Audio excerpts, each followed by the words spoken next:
The following program presents principles designed to promote good health and is not intended to take the place of personalized professional care. The opinions and ideas expressed are those of the speaker. Viewers are encouraged to draw their own conclusions about the information presented.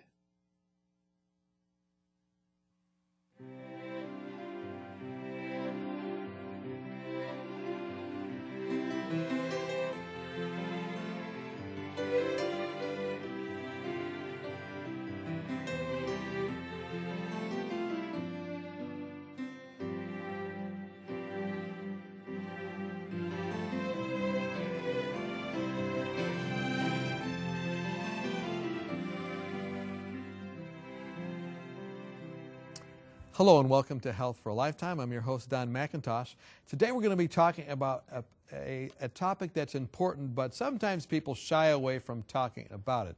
It's prostate cancer. And to talk with us about this important subject is Dr. Williams.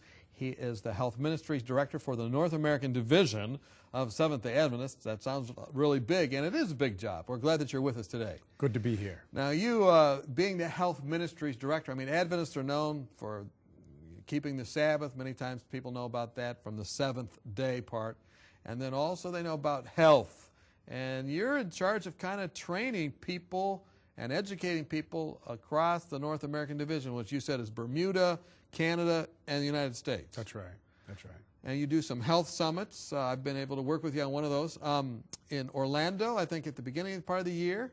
In the last week in January and the first week in February. And then out in the West Coast in Portland. When is that? That's in October. And then you're now doing one in the north, you said in Montreal. The first one will be in possibly July. We're just now having conference calls on that one, July of 2006. And, you know, if you ever have questions about what's going on in Health Ministries Department, they can just go to the website and follow the marks to the Health Ministries Department or That's right. Plus Line. Plus Line or NAD Health Ministries. Okay, good. Yes. And, you know, just a lot of opportunities. I see, you know, over almost 1,000 people last year trained in helping people with many health things. Exactly. Now, today's topic, prostate cancer. It's something that many times people don't want to talk about or haven't, but more attention's coming. And I understand you kind of have a personal testimony. Right. I didn't know a lot about prostate cancer up until 1997. And in 1997, I went to my doctor for my annual checkup, which I usually do right around my birthday. My birthday is August 21st. And I'll remember that. I'll have to send you something. Send me a gift. Okay, thank you. Send me something, I heard you say. I went to my doctor, and, you know, they do what we call the DRE, the digital rectal exam. Not the most feared exam of any exam known to man. It's a very feared exam. Right. Well, I passed that splendidly. When I got finished, my doctor said, he says, you're in good health. He says, nothing wrong with you that I can see. And then about 2 weeks later, I got a call from him. And he says, I want you to come into my office. He says, we want to do another blood test. They do a blood test, you know. We call it the PSA, the prostate specific antigen test, PSA. They take the blood and they look at it. He says, your PSA was high. And to be truthful, at that time, I didn't know what high was. Okay. And I said, well, what is high? He said, well, 0 to 4 is normal, and anything above 4 is abnormal. Right? Okay. I really didn't know that. You know, there's a lot of ignorance about this topic, even among men. And some men call prostate prostrate. I used to hear some of my friends say, well, prostrate, and you know, only angels fall prostrate before God. But right. They call it, and at that time I didn't know a lot about it. So he said, your DRE feels normal, but your PSA is elevated. I think it was something like 7. And he says, we want to take it again. And he took it again, and then he called me back and he said, it's real high. I want you to go in and get a biopsy. And so they did the biopsy, and sure enough, he says, we see cancerous cells there. And so I just couldn't believe it. I said, Doc, you've got me mixed up. I'm the Director of Health Ministries for the Seventh-day Adventist Church, you know. I just ran a marathon. You know, I'm a vegetarian. I couldn't believe it. to save my life that I had prostate cancer. I went home and I took a shower, and I must have been in the shower until the water ran cold. I couldn't believe it. As a matter of fact, I was ashamed. Why would God allow me to have prostate cancer? I didn't tell anybody, and my wife said, well, you better get it treated, you better do something. So finally I started calling around and found out about the proton beam at Loma Linda, but I didn't tell anybody. I was ashamed that I had prostate cancer. You don't want to do that. You want to take care of it. You want to take care of it. But I finally went over and told Rose Otis, who's my vice president, that I had a problem and that I needed to go out to California. But as I say, it's a diagnosis that most men don't want to hear. It's a diagnosis that black men will hear twice as often as white men. Black men have twice the rate of prostate cancer than white men. And we don't talk about it a lot. There's general ignorance, a lot of secrecy, a lot of, anything that deals with sex in the Adventist church, we're kind of quiet about it. We don't say a lot about AIDS and so forth, but it's serious. You said that there was a survey of 100 men and 42% thought that women had a prostate cancer. That's right. They had a prostate. They didn't know where it was. Where's the prostate? They didn't know where it was. They thought that women had, yes, a prostate. And also the statistics you share with me is that every 3 minutes someone is diagnosed in the United States with prostate cancer. And every 12 minutes, what did you say? Somebody dies from it. So it's not something to mess around with. No. Over 232,000 cases were diagnosed in 2005, and more will be diagnosed, and probably more than 30,000 deaths. Now, it's actually coming down a little bit. It was as high as 40,000 in the 90s, but it's coming down somewhat. People are becoming more aware. That's now, right. you have a global perspective, because for many years you were also a missionary, I think, in Africa, then worked at the General Conference before your responsibilities. Now, is it a global problem? It's a global problem, but it's more endemic to North America and to industrialized places, places like Australia and Canada, the United States. Africans in Africa have less prostate cancer than African Americans. Why is that? Well, probably because of diet and exercise habits and so forth. We don't know exactly, but it's probably diet and lifestyle has a lot to do with it. Japan and Chinese and Japanese who live in Japan and China have less prostate cancer, but when they migrate over here to America, then they have the same rates that the Americans have. So it's kind of a lifestyle thing. It's a lifestyle thing also. Now, one of the things you talked about was there was a connection between prostate cancer and ultraviolet light. That's right. The more and more evidence is showing that that vitamin D and ultraviolet light stimulates vitamin D. In the northern countries, in the like Scandinavia, you find a lot of prostate cancer. In the United States, if you go up to Minnesota and Michigan, if you go down to Florida, you'll find less. And there are more old people living in Florida. You know, that's where the snowbirds go and so forth. And you'd expect it to be more down there, but there's less prostate cancer in states of Florida and along there. This is a relationship between that and the amount of sun, I guess. That's right. And men should go out in the sun at least 10 to 15 minutes. Black people, probably an hour. When we say white going out in the sun 10 to 15 minutes, that's for white people.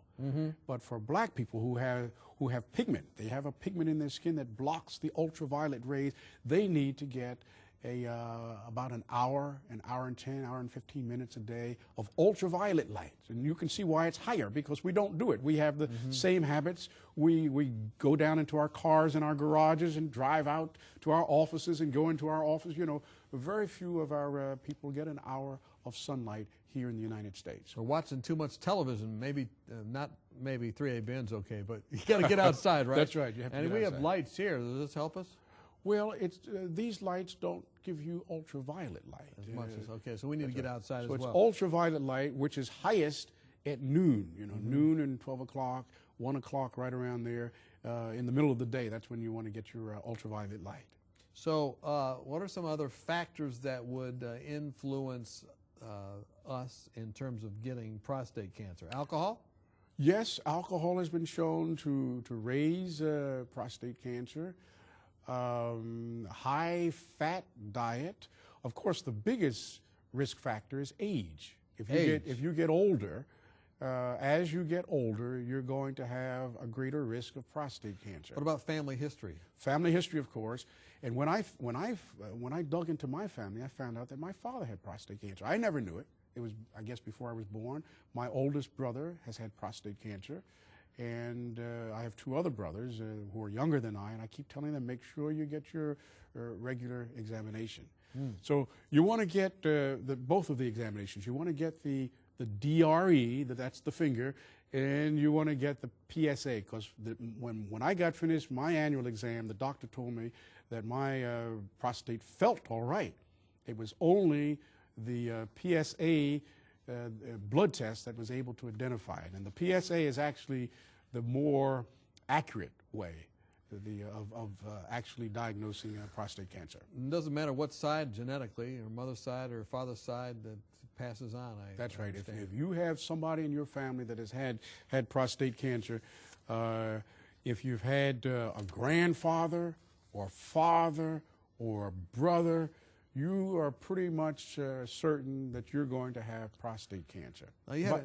By the time you get to age 80, they say almost every man has prostate cancer in some stage. By the time you get to 90% of all men 90 years of age have prostate cancer. Some men go to their graves with other diseases, but if you do an autopsy, you'll find out that the prostate has cancer in it. Now, an interesting thing, I was talking to another guest, and he told me that Seventh-day Adventists actually have a very high rate of prostate cancer. And there are several reasons. Some people say because we live longer. Okay. And others say possibly because many of our Adventists are lacto-ovo. Eating a lot of dairy products. Dairy products. There's a link between milk and cheese and even chocolate. Can you get chocolate, milk, and dairy, eggs? And eggs not so much as cheese and milk. Well, I can see a lot of people out there just kind of going, oh, no. So some of the risk factors, you say that if you have no relatives with prostate cancer, you still have a 13% risk. That's right. That's right. But if your grandfather had it, you go up to 20%. Well, my grandfather had it, and so did my great-grandfather. So what would I be? Well, your grandfather had it? And my great-grandfather. You better go and get your exam every year. All right. Maybe I should run right now. Well, we say because it's a disease of age. So the first they recommend that you go for your first time at 50. For African Americans, we say that you should go at 40. I went in at 40. You went in at 40. Had the DRE, and I don't think they did the PSA but you need to get both of them, because as I say, my doctor, when he felt my prostate with the finger, he said it felt good, but it was the PSA, so you need to get them both. And I had one man whose PSA was good, but when the doctor did the DRE, that's when he said it doesn't feel right, and he sent him to go and get more treatment. So you got to get them both every year. So even your uncle having it's 20% risk, a cousin 16% risk, one brother 26%, two brothers you say 65% risk. You said your brother has that. That's right. And so my two younger brothers really need to be on the alert. Grandfather, father, and brother. 100%. 100% risk. 100%. You got the genes. You got it in your blood, you know. We're talking with Dr. Williams from the General Conference, or actually from the North American Division of Seventh-day Adventists. We're talking about prostate cancer, and we're going to talk about what we can do to avoid it, maybe even treat it. I don't know exactly all the things we'll talk about, but I know you don't want to miss it. Join us when we come back. Have you found yourself wishing that you could shed a few pounds? Have you been on a diet for most of your life, but not found anything that will really keep the weight off? If you've answered yes to any of these questions, then we have a solution for you that works. Dr. Hans Deal and Dr. Eileen Luddington have written a marvelous booklet called Reversing Obesity Naturally, and we'd like to send it to you free of charge. Here's a medically sound approach successfully used by thousands who were able to eat more and lose weight permanently without feeling guilty or hungry through lifestyle medicine. Dr. Deal and Dr. Ludington have been featured on 3ABM, and in this booklet, they present a sensible approach to eating, nutrition, and lifestyle changes that can help you prevent heart disease, diabetes, and even cancer. Call or write today for your free copy of Reversing Obesity Naturally, and you could be on your way to a healthier, happier you. It's absolutely free of charge, so call or write today. Welcome back. We've been talking with Dr. DeWitt Williams. He is the Health Ministries Director for the North American Division of Seventh-day Adventists. And interestingly enough, Seventh-day Adventist men have a problem with prostate cancer, and we've talked about that today. Sometimes, as they studied in the Adventist Health Study, you told me that it's really those that have made the decision to eat the dairy products that are a little bit higher than the others. But every man in the United States and even around the world needs to be concerned about prostate cancer, especially if they live in the northern regions. That's right, exactly. And if they're black, they need to be concerned about it. Now, the prostate is just below the bladder. And running from the bladder is a tube called the urethra. Mm-hmm. And the prostate surrounds that. It's sort of like if you were to take an orange and put a straw in the middle of the orange. Okay. And so as you get older, the orange gets bigger. Mm-hmm. And gets bigger and bigger and bigger. And not only does it get bigger, but it presses on that straw. So that's actually what happens is happening in the prostate. The prostate pumps fluid. It's the fluid that it brings in for the sperm. Between that and the seminal vesicles that bring the fluid in that carries the sperm. So that's the purpose of the prostate. Some people say, well, what is it? Why did God give us that prostate anyway? Well, it does add a little bit of the fluid that goes into that carries the sperm. So lifestyle, though, seems to be related to the developing of the cancer, and like you said before, it seems like when people move to America, many times they'll have more, and probably that's because of the high fat diet, all those different things. That's right. So before you move to America, think about that, right? High fiber diet is good for it. Exercise, mm-hmm. sunlight, vitamin D, selenium, lycopene, tomato products, soy, those are all things that have been shown to have a positive effect on the prostate. And we don't eat a lot of soy. And tea, you say, and zinc, that's in nuts probably? In nuts, that's right. So these are good things and to be eating. Now, once you have the diagnosis, well, let's talk about how to avoid it. I mean, first, and then we'll come to once you have it. Right. You said everybody past age 50 should be having a rectal exam, and if you're African American, starting at 40. Starting at 40, that's right. Anything else? And not just the one. I want to emphasize that again, the PSA and the DRE. So the blood test and the exam. That's right. Starting at age 40 for African Americans, and anybody with that family history that we talked about. If you had the grandfather and the father and an uncle, you also should start at age 40. So you said that when it gets abnormal, it gets large. So a normal would be a smaller size. That's right. And you said, what other things does the doctor look for when he's doing that exam? Not that you want to think about it a lot. He wants to feel the edges of it. He wants to feel the consistency. If it's irregular, he wants to feel if it's soft or hard. If it's soft, if it's good. If it's hard, he wants to feel all of those things. And he can feel that with that finger exam that he does. And then they have what they call a Gleason grading system. That's right.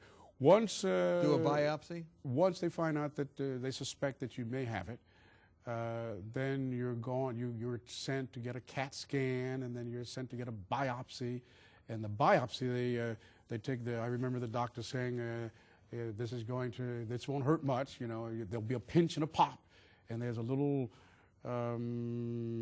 device that has a needle in it. It takes a little piece of tissue from usually about 6 or 7 places, different spots, maybe on this end and in the middle and at the front, and they take them and they examine, a pathologist will examine the tissue and see what it looks like, and then they give that your Gleason score. They usually give 2 scores, a primary and a secondary score, and they add them together. And if the higher it is, the worse it is. And the same way with the PSA. So, in other words, you got to really watch that. If it starts going up, real problems. Get it taken care of. That's right. Now, the treatment itself, you had to go through this. What are the treatment things they come up with? What do they do if you are diagnosed with prostate Well, you cancer? have several options: surgery, and then you have radiation. And I chose to go to Loma Linda, where they have the proton beam. Mm-hmm. And the proton beam is a special type of radiation that focuses in on that particular area. And most times radiation can damage tissue in front or tissue behind or tissue around, but the proton beam hits precisely that area. And so But you didn't move when you were there. You were just still. Well, this is interesting that you say that. The first time I had to fly out there, they make a pod for you. It's a styrofoam pod. You lie down and they pour styrofoam all around you. And You can't move. No, you can't move, but this is your pod. And I got 40 treatments. And each time the treatments are only 90 seconds. So each time I got in that pod, because they don't want you to move any whatsoever. You get in that pod, and then they would direct it at the same spot. And it's a real precise bit of work. Do you that still they have do your there. pod? No, I kept the pod, but I do have the little blue. There's a little blue cast that they put in there that conforms to my measurements. I brought that home. Yeah. So Interesting. So then, are there any side effects to these treatments? yes, it's according to now with surgery. And my daughter is a physician. All the urologists want you to have surgery, because the surgery can actually cut the cancer out. You can do and they have Dr. Patrick Walsh at Johns Hopkins. He's a surgeon that has come up with a technique where they spare the bundle of nerves that are useful for the erection and so forth. But sometimes, it can get kind of bloody, and the surgeon's hand may slip. A lot of men have, we call it the two I's, impotence and incontinence. As a result. As a result of it, they may have to wear a diaper for the rest of their lives. Some men never have another erection ever. And for some men, it can be, this is why I say it's a very touchy subject for some men to talk about. Okay. Then, of course, with radiation, they're showing now that the proton beam is 5-year and 10-year survival rates are pretty good, just as good as with surgery. But you will have possibly more difficulties with rectal bleeding. I had some rectal bleeding when I first came home. I was there for 8 weeks. In the first 5 weeks, I felt just real good. I even had meetings. I had some folk fly out there, and we had meetings, and I did a lot of phone callings. But the 6th week, I started to feel a little weaker. In the 7th week, and by the 8th week, I actually didn't have much energy whatsoever. And I can remember when I left, I flew home from Loma Linda, went by to see my daughter who was in Houston, Texas. I came home that Friday, but I went to work on Monday. And but maybe about a week and a half later on, I kind of felt depressed. And so I went home and stayed home for about 2 or 3 weeks, and my spirits came back up again. So you can have fatigue and tiredness. This is with the radiation. With the radiation.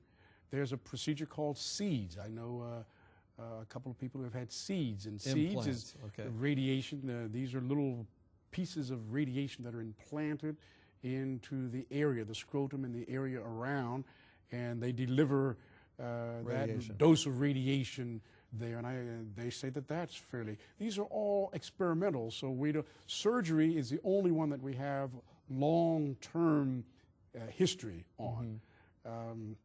Even with the proton beam, many insurances won't cover it, and it's being shown to be very effective. But you have to. It'll cost $25,000, $30,000, $40,000 some times, and if your insurance doesn't cover it, that's a lot of money to come out of your own pocket. So I go around now. As I said, when I first found out, I was a little bit embarrassed, but when I found out, doctors have prostates, and they get affected. Preachers young people, older people, everybody will probably eventually have this problem. So now I give a talk at camp meetings. I've gone on radio. I'm a part of a group called Department of Defense. They have a prostate group. They apportion millions of dollars. And I sit on this panel. There are urologists and all kinds of people around the table. I'm a consumer. They call me a consumer. I'm somebody who has had it. And there are two consumers in that group, and we dole out money to people who are presenting proposals for new treatments. I see. Historically black colleges and universities and so forth. And one of the suggestions that came in was to set up a learning center in a barber shop, where black men come, which I thought was a real good. We gave some money to that. Gave money to that. Now, I was talking one time with Dr. Ben Carson, who's a well-known surgeon, and he also has gone through this. He had surgery. He had surgery by Dr. Patrick Walsh. He's the renowned surgeon and that at Johns Hopkins as far University. as you know, well for him. As far as I know, yes. So, I guess the teaching point is, I mean, Ben Carson was right near 50, I think, when he had that.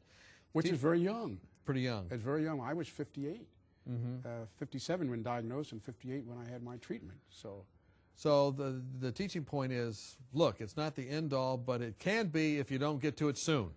If you don't catch it quickly enough, and it metastasizes to the bones, or it's a terrible disease. It's painful, it's devastating, and it's life-threatening. It'll kill you quickly.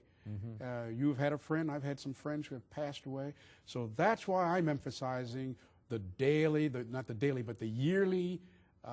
DRE and the yearly PSA. You've got to do it so that in case any changes are happening, you are aware of it.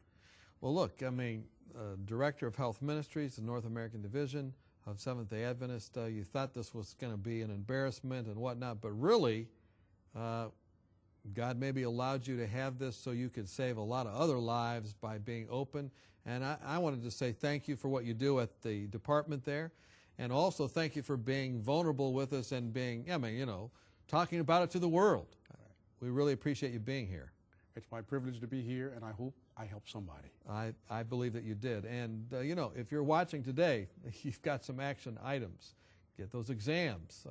Encourage those in your family. If they're not watching, maybe get a copy of this and have them get their exams and also the blood test. Don't just say this is not going to happen. If you know the family history, of course, that should increase your awareness and resolve to do something about this problem. And as a result, we hope that you don't have to experience the side effects or the end result of prostate cancer. Thanks for watching today, and God bless you.